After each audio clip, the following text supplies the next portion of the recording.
Trong khuôn viên có rất nhiều còi, ngày lễ có rất nhiều người đến hỗ trợ dọn dẹp. Sau đó, tôi phát hiện ra rằng những con cá này không ăn bánh mì mà ăn thịt người. Hiệu trưởng muốn tôi đưa người giám sát đã chết lấy ra và xử lý. Suy nghĩ hồi lâu, đưa cá đến phòng hầm ký túc xá. Sau khi tôi mở con cá ra mới phát hiện ra trong bụng mỗi con cá đều nhét đầy thịt chưa tiêu hóa hết. Tôi lập tức báo cáo việc này cho hiệu trưởng. Hiệu trưởng sợ quá, tính mạng con người. Hiệu trưởng cũng không dám làm sai, gọi cảnh sát đi. Sau khi cảnh sát đến hiện trường kiểm tra và đưa ra một kết luận, nạn nhân có lẽ là kẻ giết người bị sát hại. Để tiêu diệt xác chết, cắt xác cẩn thận và ném vào hồ.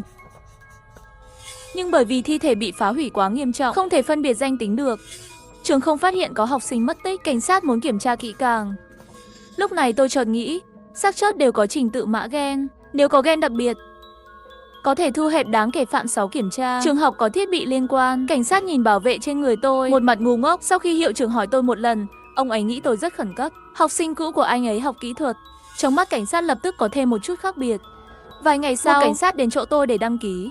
Nói là muốn đi kiểm tra, dù sao cũng là mò kim xác nhận danh tính nạn nhân càng nhanh thì càng tốt để giải quyết vụ án. Tôi đưa anh ta đến phòng thí nghiệm. Sau khi thử nghiệm, cuối cùng xác nhận nạn nhân khoảng 22 tuổi. Thí nghiệm còn phát hiện người chết có một mã gen rất đặc biệt, melanin khiếm khuyết.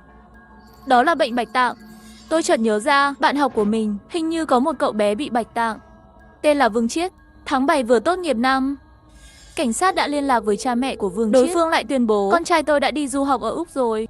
Thái độ đặc biệt lạnh lùng. Sau đó cúp điện thoại. Nhưng tôi cảm thấy có gì đó không ổn. Nhập học Úc thường là mùa xuân. Tại sao lại xuất ngoại sớm như vậy? Vì vậy, cảnh sát điều tra cẩn thận. Hóa ra Vương Chiết này liên quan đến một vụ án mạng. Vương Chiết là phú nhị đại siêu giàu. Tất cả các kỳ thi của trường không cần phải tham gia, chỉ là để lấy bằng tốt nghiệp. Hắn tự đặt cho mình một mục tiêu nhỏ trước khi tốt nghiệp đại học, ngủ đủ với 1000 bạn nữ. Mục tiêu này không phải là không thể đối với Vương Chiết. Có rất nhiều cô gái xếp hàng chờ hắn. Nhưng có một cô gái tên là Diêu Lý. Cô ấy đã 2 lần từ chối lời tỏ tình của Vương Chiết. Diêu Lý xuất thân từ một gia đình đơn thân, mẹ chỉ mở một nhà hàng nhỏ ở trường.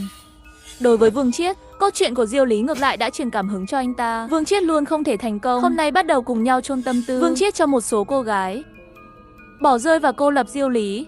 Thậm chí còn cố tình chạy đến quán ăn của nhà Diêu Lý để gây cho dán vào những bữa ăn này. Sau đó gọi cho cơ quan chính phủ để báo cáo. Nhưng những thứ này đều không thể lay chuyển Diêu Lý. Nhưng mà hắn lại đột nhiên tự sát vào một đêm.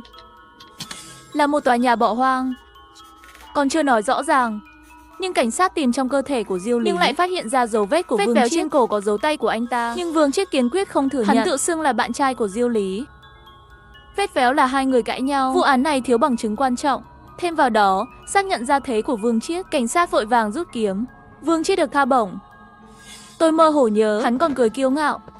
Mà mẹ Diêu Lý lại quỳ ở cổng trường, điên rồ khóc với mọi học sinh đi ngang qua, dập đầu với giáo viên. Con cái tôi sẽ không bao giờ yêu hắn. Làm ơn làm chứng đi. Nhà trường và học sinh cũng không phải không biết. Trường học đã lên dấu hiệu rồi, ai dám làm chứng trước tòa. Đừng nghĩ, dám đăng tin nhắn lên mạng sa thải ngay lập tức. Mấy ngày nữa trôi qua, cha mẹ của Vương Chiết vội vã đến trường. Họ nói con trai mất tích, nhân viên cũng không tìm thấy thông tin xuất nhập cảnh của Vương Chiết. Họ chỉ có thể tin con trai bị người ta làm thành thức ăn cho cá. Đối với nghi ngờ, cảnh sát lần đầu tiên xác định được mẹ của Diêu Lý. Cảnh sát không biết về vụ tấn công. Vì vậy, tôi tình nguyện đưa anh ta đến nhà hàng. Chúng tôi đi vào nhà hàng. Phía sau nhà hàng lớn sẽ có 2 nhà bếp. Một miếng xương sườn lớn 70 tệ. Tam phong hàng rộng. Tiến lên hỏi, xin hỏi cô gần đây gặp qua Vương Chiết sao? Chị phải reo như không nghe. Ha ha, đã thấy rồi à? Con vật đó đang nằm trong tủ đông. Cảnh sát ngạc nhiên, nhanh chóng mở tủ đông. Hóa ra bên trong ngoại trừ gà, bò dê, một ít lợn, nước, không có xác của Vương Chiết. Bận bán đắt, đẩy cảnh sát sang một bên, lấy ra một cái ruột lợn từ tủ. Nghiêm khắc chặt lên. Con cái tôi trước khi mở mắt. Bạn không theo dõi đến cùng, quan tâm đến sự sống chết của một con súc sinh. Đó là cách các bạn phục vụ nhân dân. Cảnh sát đỏ mặt ngay lập tức. Cuối cùng cảnh sát vẫn hủy bỏ vụ án đối với Diêu Kiệt.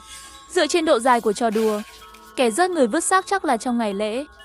Nhưng Diêu Kiệt trong thời gian này vừa vặn không có ở đây. Hắn đưa thi thể con gái về quê để chôn cất. Tôi nhắc nhở cảnh sát đào xác và giết người không nhất thiết phải do cùng một người thực hiện. Hắn có thể có đồng phạm. Nhưng nhân chứng đang ở chỗ của Diêu Kiệt và trong phòng dã ngoại cũng không tìm thấy dấu vết hay lông của Vương Chiết. Cha mẹ Vương Chiết không chịu nói. Theo quan điểm của họ, Diêu Kiệt chắc chắn là thủ phạm thực sự giết chết Vương Chiết. Và động cơ của hắn là trả thù cho con gái. Họ thậm chí còn yêu cầu nhân viên kiểm kê bán ngay lập tức, hoặc ít nhất là bắt hắn ta để buộc hắn ta thú tội. Trả thù. Cảnh sát này lại là một người không sợ chuyện. Mỗi lần cha mẹ của Vương Chiết đến tìm, trực tiếp vô ích trở về vì Vương Chiết vô tội. Vậy tại sao Diêu Kiệt lại trả thù anh ta? Các người đang che giấu sự thật gì à? Cha mẹ Vương Chiết nói dối bao nhiêu lần rồi, thay vào đó bắt đầu gây áp lực lên sự lãnh đạo của cảnh sát. Vì vậy, thời hạn giải quyết vụ án đã được thắt chặt và cảnh sát vẫn tin rằng cần vượt qua. Thế là hắn quyết định bắt đầu từ manh mối vứt xác. Phiêu chỉnh video giám sát cùng với cảnh sát tìm kiếm nghi phạm có thể vứt xác. Ngoài khách du lịch ban ngày, buổi tối và sáng sớm, hầu như không ai cho cá ăn. Kẻ sát nhân đã lợi dụng ban ngày để đi chơi cùng khách du lịch, nhân cơ hội vứt xác. Nhưng có một vấn đề khác, trọng lượng của Vương Chiết gần 60 kg, trên người khuân một gói lớn, rất dễ gây chú ý. Cho nên hung thủ hẳn là nhiều lần vào trường học thành phố và mỗi lần chỉ có thể lẫn lộn với khách du lịch cho cá ăn. Như vậy mới không dễ bị hỏng. Vì vậy tôi đã kiểm tra lịch sử Internet của hệ thống kiểm soát truy cập trường học là hệ thống tên thật. Khách du lịch vào phải thông qua WeChat, nhưng tôi đã kiểm tra gần đây vào trường. Hồ sơ màu đỏ trực tuyến không được sao chép. Chẳng lẽ nói hung thủ là người trong trường học? Tôi đưa ra lý luận của mình với cảnh sát. Thật trùng hợp, anh ấy cũng có quan điểm tương tự. Kẻ giết người chắc là nhân viên bên trong trường. Và người ấy có lẽ có mối liên hệ sâu sắc với Diêu Lý. Có thể là bạn trai của cô ấy. Có thể là người theo đuổi hoặc ngưỡng mộ cô ta. Nói xong hắn toàn thân quét tôi một cái. Nói như vậy hình như bạn cũng là bạn học của Diêu Lý. Tôi không nhịn được cười. Tôi thực sự thích cô ấy. Cũng không thích đến mức có thể vì hắn giết người. Hắn không nói gì cả, nhưng đôi mắt đó vẫn đang đánh giá. Nó làm tôi rất khó chịu. Ngay lúc này, điện thoại của cảnh sát bỗng nhiên đổ chuông. Đó là pháp y. Họ nói tìm thấy manh mối mới từ xác của Vương Chiết. Đá khô bị đóng băng, thậm chí xuất hiện nhiều. Điều này chắc chắn không phải do tủ đông làm lạnh, có thể đã sử dụng chất làm lạnh, hoặc là đá khô hay gì đó. Người nói không dễ dàng đâu. Khoảnh khắc đầu tiên nói với cảnh sát, tôi nghĩ tôi biết kẻ giết người là ai. Cảnh sát ngạc nhiên, thật không? Bạn nhanh chóng nói cho tôi biết. Tôi mời bạn ăn cơm. Tôi muốn một bữa ăn. Bữa ăn nghĩa gì? Tôi muốn vinh hoa phú quý. Cảnh sát cười khổ, anh bạn, tôi chỉ được trả 5.000 một tháng, không tốt hơn anh bao nhiêu. Tôi mỉm cười, không, nhưng cha mẹ của Vương Chiết thì có. Trong trường nuôi rất nhiều coi, ngày lễ bị khách du lịch vây quanh rất đông. Sau khi xử lý, nhưng tôi phát hiện ra rằng con cá này không ăn bánh mì mà là thịt người. Tôi tìm thấy thông tin của Vương Kiệt từ sổ địa chỉ, cưới xe đạp cộng sản chạy qua. Tôi nghe thấy tiếng người cãi nhau trong nhà, đập đồ, cuộc tranh cãi đã dứt. Tôi nhìn cánh cửa mở ra, bên trong có một phụ nữ xinh đẹp, mồ hôi khắp mặt. Tôi lập tức làm một cái, chào gì, nhân tiện, tôi là bạn học của Vương Kiệt. Hôm nay tôi đến đây để... Hắn nhìn tôi là nhân viên bảo vệ, không chút che giấu lộ ra một mặt khinh. Biểu hiện xấu, một tên bảo vệ tồi tệ cũng xứng đáng làm bạn cùng lớp với con trai tôi. Tôi nhanh chóng lấy bằng tốt nghiệp của mình ra. Không quan trọng, điều quan trọng là tôi biết Vương Kiệt chớt như thế nào. Phụ nữ đổi màu rồi, thật đấy. Tôi hắng giọng đúng lúc.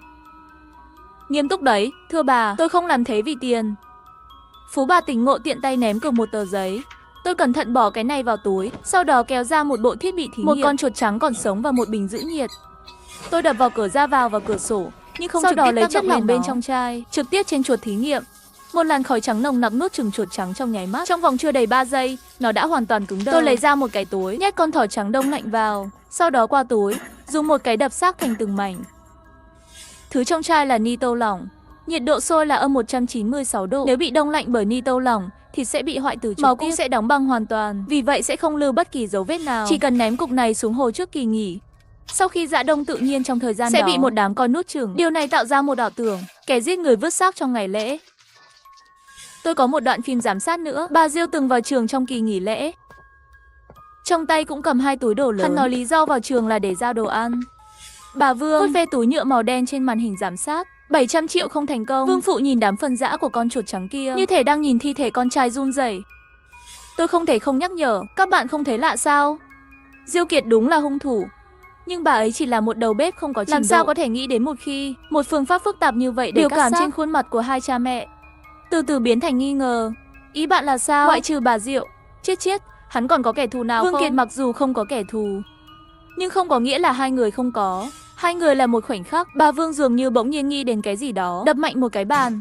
Tôi nhớ, hiệu trưởng dường như là một chuyên gia trong lĩnh vực kỹ thuật sinh học, đúng không? Ông già này trong trường. Nếu không có sự giúp đỡ của hiệu trưởng, hung thủ đã ở tò từ lâu rồi. Bà Vương không thể không phản bác, nhưng lý do anh ấy giúp là gì? Không phải là bởi vì anh nắm giữ đồ đen của hắn sao? Ông Vương ngượng miệng, muốn nói và xấu hổ. Hai người cũng đối mặt với việc tôi không nhận xiên. Trước khi ra cửa lại nhét cho tôi một tấm séc. Ngày hôm sau, khi hiệu trưởng chuẩn bị ra ngoài, bỗng nhiên bị một đám người áo đen bắt đi. Họ tự xưng là nhóm kiểm toán, bởi vì nhận được báo cáo đáng tin cậy. Bây giờ phải một nhà máy xây dựng trong khuôn viên trường tiến hành kiểm tra tài chính. Trước khi kết thúc đánh giá, hiệu trưởng phải chấp nhận giam giữ. Hiệu trưởng Dư hào quang dùng một tiếng liền trên mặt mồ hôi lạnh. Tôi, nếu tôi mất tích. bà ấy sẽ lên cơn đau tim. Các người coi như khoan hồng đi. Người Thiểm Tây cũng có chút mềm lòng. Cho hắn 3 phút. Hiệu trưởng. Gọi một số khác qua văn phòng. Ý anh là sao? Chính xác thì tôi đã làm gì để bạn không hài lòng? Đối phương lạnh lùng nói. Tôi không để con trai ông chốt cùng. Đã được coi là đặc biệt ân cần rồi. Bây giờ bạn tự hủy hoại tiền vẫn còn giữ được. Nhớ dọn dẹp đồ đạc. Nhận điện thoại xong thì bị cúp máy. Kết cục. Hắn cắt dây trên đèn bàn. Một đầu cắm vào nguồn điện, đầu kia đặt trên mặt đất. Sau đó đứng trên bàn, đốt đầu phun lửa trên trần nhà bằng bật lửa. Trường học thì sao? Nhân viên giật mình, nhanh chóng xông vào văn phòng hiệu trưởng. Nhưng đã không kịp rồi. Một dòng điện lập tức xuyên qua cơ thể hiệu trưởng. Toàn thân hắn toát ra một luồng lo lắng và giảm bớt. Máy tính ôm chặt cũng biến lại thêm một hiệu trưởng. Mục tiêu tiếp theo của cha mẹ đương nhiên là bà Diêu. Ông Vương trực tiếp tìm đến cấp trên trực tiếp của sau Đàm Cảnh Quang bị luân chuyển, hắn không được bỏ gánh nặng đi. Cảnh sát hình sự thay thế cảnh sát Đàm lập tức bắt đầu thẩm vấn kéo dài vấn lòng lẻo. Tuy nhiên, bất kể cảnh sát phạm tội gì, bà Diêu luôn từ chối thừa nhận mình rất vương kiệt, cũng không ký vào bất kỳ lời thú nhận nào. Cuối cùng tòa án lấy lý do không trả lại để hòa giải, được tha bổng. Vài ngày sau, tôi bỗng nhiên cảm thấy bà Vương gửi tin nhắn. Tôi phải xử lý một cái xác, bạn có cách nào tốt không? Tôi nghĩ rồi muốn trả lời có. Tôi muốn 1 triệu. Vài ngày sau, cho họ xem nghiên cứu của tôi. Lúc học đại học, tôi đã từng cố gắng lấy một phần gen của cá Piranha cấy vào cá koi. Mục đích của việc này là gì? Ban đầu là để cải thiện và nhiều hơn sự khác biệt giữa chất lượng thịt. Không biết tại sao, cá koi tôi nuôi sẽ có một loại màu đỏ và nó chỉ ăn thịt. Tôi cho cá chép vào bể cá, rồi ném một con vịt sống vào trong. Lúc đầu con vịt vẫn còn nguyên vẹn nổi trên mặt nước. Cuối cùng con vịt phát ra tiếng kỳ lạ. Kết quả là mọi thứ được kết thúc suôn sẻ trong bể thôi. Cá chép trong bể cá dường như hoảng sợ, vồ lấy con vịt. Cặp cá koi này không phải là cá cảnh. Ông bà Vương nhìn chằm chằm, trên đôi má tê liệt hiện lên phấn khích. Nhà Vương Kiệt có một cái hồ bơi lớn, chỉ cần dưỡng sức trong hồ bơi, có thể trừ bệnh lừa Diêu Khiết về nhà, sau đó nhân cơ hội đẩy hắn ta xuống nước. Ngay cả khi cảnh sát truy tìm, chỉ cần nói Diêu Khiết là tự mình trượt chân rơi xuống nước là được.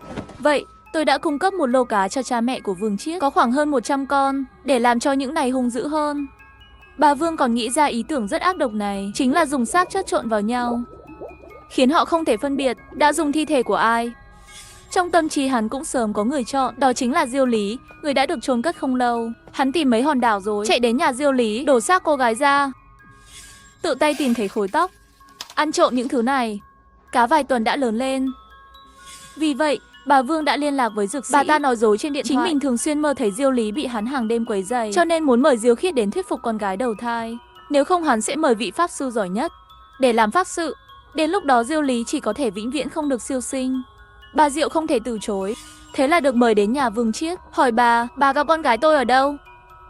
Bà Vương chỉ trong hồ nước trong sân. Nói Diêu Lý thường nhảy chân trần trên mặt nước. Bà Diêu bị kéo đến bên hồ bơi, quỳ trên mặt đất nhẹ nhàng gọi Tiểu Lý. Tiểu Lý là mẹ. Bà Vương và ông Vương đến gần bà Diêu, một người bên trái, một người bên phải, nắm lấy đầu của bà Diêu và đi vào hồ bơi. Nhưng lúc đó không nhận ra, dù làm việc chăm chỉ, nhưng sức mạnh trên tay không biết đã đi đâu. Vì vậy ba người lớn là một trận. Đột nhiên bà Vương rơi vào trong hồ nước. Cá ăn thịt người ngửi thấy mùi thịt, lập tức từ mọi hướng vẫy tay trơn trượt, từng người một leo lên bờ, nhưng đã không kịp rồi. Cá ăn thịt người điên cuồng cắn. Bà Diêu thấy biển dần biến thành màu đỏ và chìm dần xuống dưới. Nhưng điều kỳ lạ là kệ lũ cá đang cắn ông bà Vương, cá không cắn bà Diêu. Tôi chạy đến hồ bơi, kéo cổ tay chị Diêu từ trong hồ bơi lên. Chị Diêu nhìn những cá chết đó một lúc, lại đầy u sầu. Tại sao cá không tấn công tôi? Chẳng lẽ nói nó là của Tiểu Lý? Tôi lắc đầu. Nó nhận ra tôi nên không cắn sao? Cá thậm chí có thể phân biệt giữa người với người. Sự khác biệt rất nhỏ. Họ tấn công cha mẹ của Vương Kiệt, không làm tổn thương bà Diêu. Đó là bởi vì cá mâu tôi nuôi dùng nuôi xác người cho ăn, không phải của Diêu Lý mà là Vương Kiệt. Đúng vậy, tôi mới là kẻ giết Vương Kiệt. Trả thù cho Diêu Lý, tôi đã từ chối nhiều lần. Lời mời từ công ty dược phẩm sinh học, nguyện ý ở lại trường làm bảo vệ. Tôi mất nhiều thời gian tìm ra sự bẩn thỉu giữa hiệu trưởng và gia đình Vương, kết nối. Cuối cùng tôi nói về vụ án này. Cùng lúc đó, hồ sơ học sinh của Vương Kiệt rất có thể sẽ ảnh hưởng đến việc anh ấy đi du học. Vương Kiệt cứ như vậy bị tôi lừa trở về. Tôi dùng dùi cui điện cảnh cáo. Cuối cùng đem hắn nhốt ở ngoại ông một chỗ kín. Tất nhiên, lúc này tôi vẫn chưa có ý định chỉ là cắt bỏ của quý trên người hắn, một cơ quan của tội lỗi. Với kinh nghiệm, đó là lý do cảnh sát không thể vớt được những thi thể khác. Ta vốn chỉ định ép Vương Kiệt nhận tội, tạ lỗi với Diêu Lý dưới cửu tuyền. Mức độ điên rồ thường xuyên của gia đình đã đẩy tôi đến giới hạn. Tôi phải rớt.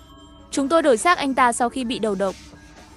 Bên ngoài nhìn vào, phải, tôi chỉ là một người theo vô hại. Nhưng chỉ cần nhìn bạn Diêu, tôi cảm thấy vô cùng hạnh phúc. Vì vậy, tôi chắc chắn sẽ lật Vương Kiệt đó. Hắn đã hủy hoại cuộc đời duy nhất của tôi.